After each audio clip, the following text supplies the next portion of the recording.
আমার ভাইরা, আমার বন্ধুরি,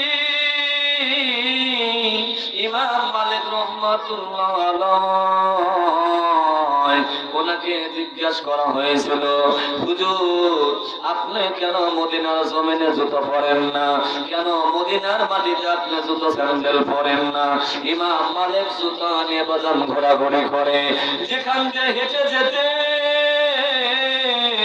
আমার যুবক ভাইরা, ইমাম মালিক মদিনার জমিনে জুতো পরা দেয় নাই, জুতার ব্যাগটা কাঁধে নিয়ে চলাফেরা করতেন।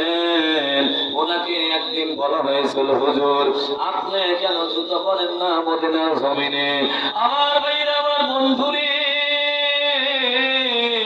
আমার যুবক ভাইরা, তোমরা যারা বাজার আয়োজন করে এই তো পরশালিকা জীবনে কখনো কোনোদিন এই গ্রামে আসে নাই। ভাইজান যুবক, তোমাদের জন্য একটা দোয়া করে দেই, আল্লাহ যেন তোমাদেরকে খালি বিনদের সাথে জান্নাতে জায়গা দেয়। সকলে বলেন আমিন। আমার ভাইরা, আমার বন্ধুরি, আমার মুসলমান বাবা ভাইরা,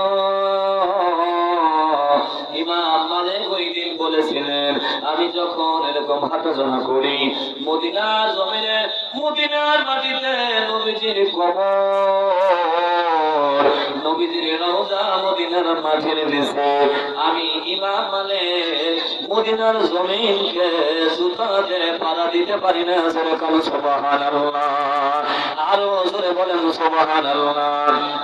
আমার ভাইরা, যে কথা বলতেছিলাম, নবীজি মক্কা থেকে মদিনায় যে একটা যুব সংগঠন করেছিলেন, আজ